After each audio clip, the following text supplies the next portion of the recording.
Aero versus endurance versus lightweight. What should you do? On Google Images here, see a lot of videos popping up. Should you get an endurance bike? Should you get an aero bike? First of all, if you want the best ever cycling book ever written, there's a link in the description. My cycling ebook is the best ever written. I tell you exactly what bike to get and why. If your goal is weight loss, your goal is increased fitness, get a copy of my cycling ebook. It's all the current latest bike buyer's guide, all the tips, how to use a power meter, and it's written in really, really simple terms.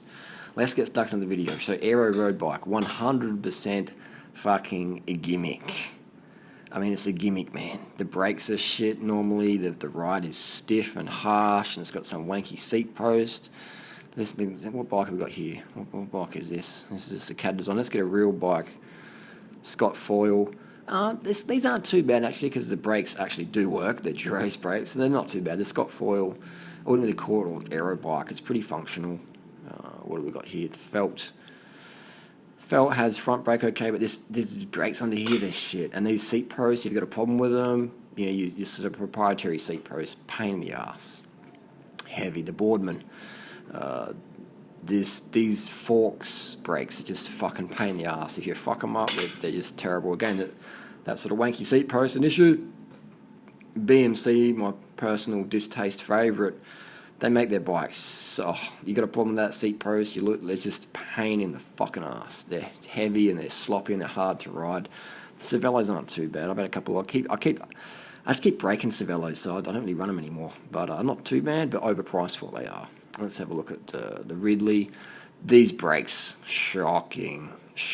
They're like as bad as the giant propel brakes. Shocking. Even the pros, Lotto, I've ridden with them. They're just like, these brakes are shit. They're fucking shocking. Let's have a look at the giant propel. Here we go. Giant propel brakes. Terrible. Good quality carbon, but just easy to get spare parts for giant bike. But these brakes are just shocking. And the tyre clearance is shit. So aero bikes, in my opinion, don't waste your money, don't waste your time. If you already got one, that's okay. Keep riding. But I'm going to let you know what I prefer. Let's go second with lightweight road bikes. These are pretty good. I've got myself a lightweight road bikes. I've got the lightweight Millenstein Gen 4s. But the problem with these frames is they are quite light. They're about 800 grams or less. So if you do drop them, expect them to crack. If you crash them, expect them to snap. If you put them in a clamp or something like that, expect them to pop. If you do your drink bottle cages up too tight, expect the rivets to pull out the frame. They're very brittle, very fragile. Can be quite flexy. The best lightweight carbon bike is the Giant TCR. There's no comparison. Giant TCR is the most comfortable, it's the stiffest, it's the lightest of the lights. But it's the most practical as well. BH aren't too bad, but the Giant TCR, you know what I feel about that. Anyway, let's go for one of my personal favourites is the endurance road bikes. Now, why do I like these bikes? Because you can do everything on this. Let's just clear something up with the aero category. They don't make you faster, man. If your hemoglobin's 200 and you're pushing out fucking 7 watts per kilo for 30 minutes on the flat, it doesn't matter what bike you're riding. As long as the tyres are pumped up, you're going to flog every motherfucker who's behind you. You're going to drop them on the flat. So let's just understand that Aero is a fucking gimmick. Race crits. Yeah, but when you're in the crit, man, you're in the draft. You're in the bunch. You're in a fucking Aero bike. Look at the fastest stages ever. Mario Cipollini on just a fucking CAD 4 or CAD 3. It's all about your hemoglobin values and positioning yourself in the bunch and being carbed up. Anyway, endurance road bikes. This is one of my favourites. Is the Giant Defy. Giant Defy. I've actually got 2 of these bikes. This identical bike, the ISP seat post. A little bit of a pain in the ass, not too bad, but the disc brakes are really good. The Shimano, etc. But my gripe with the endurance road bikes is generally the gearing is shitty. Not shitty in quality, but shitty in ratios. This is a 50-34, and it comes stock with a 28 in the back. On my Defy, I've got a 32 on one, and a 40 on the other, and I put mountain bike cranks on it. So there you go. And my gripe with these, super light frame. This is lighter than the TCR. So the Giant Defy really is a fucking insane bike. You could race Tour de France on this, no worries. It can fit 28mm tyres. It doesn't have fender options. It would be cool if Giant had like a little fender setup. We're almost getting there. Well, the perfect bike is probably a Giant Defy with like clearance for 32mm tyres and fenders, and mountain bike gearing and compatibility issues. That's the dream. The Giant Defy alloy. has been replaced this year with a Contend. I'm going to go to Australia soon for some reviews on giant bikes, so I'll do a review on the Contend. This is a giant Defy, and it does have the rack option. It's an alloy frame, good quality.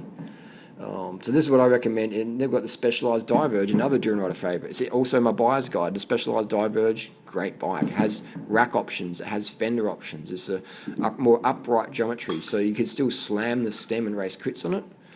You still race crits in it, which I don't recommend because it's so fucking dangerous racing bikes. But the Diverge is a good bike. Quality as well, lifetime frame warranty. What else we've got? Endurance bikes. We've got the Cervelo.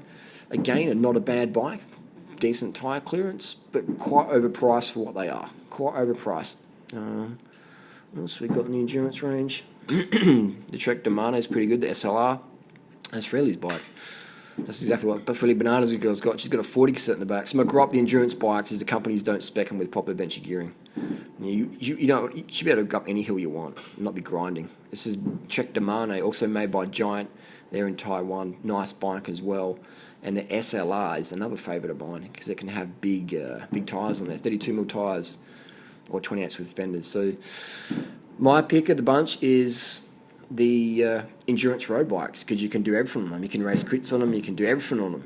You can put bigger tyres on there. You can, they're just more upright geometry, but you can also slam it. So they're a do-it-all bike. You can do everything on them, and they're lightweight. I mean, these Giant Defiers are fucking super light, man. They're super light. So my Giant Defy, I've got 3 of them, and I've got 2 discs, got 1 electronic Di2 calipers, and it's lighter than Cervelo R5CA, and it's an endurance bike. So the endurance bikes can be as light or lighter than the lightweight climbers. You got any questions down below? Let us know. Get a copy of my cycling ebook. Seriously, I'll plug it. It's got the best tips. Disc brakes as well.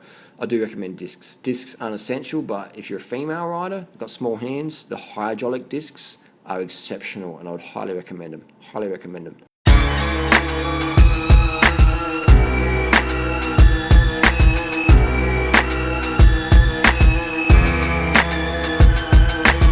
Yeah, Trim 1, representing LC.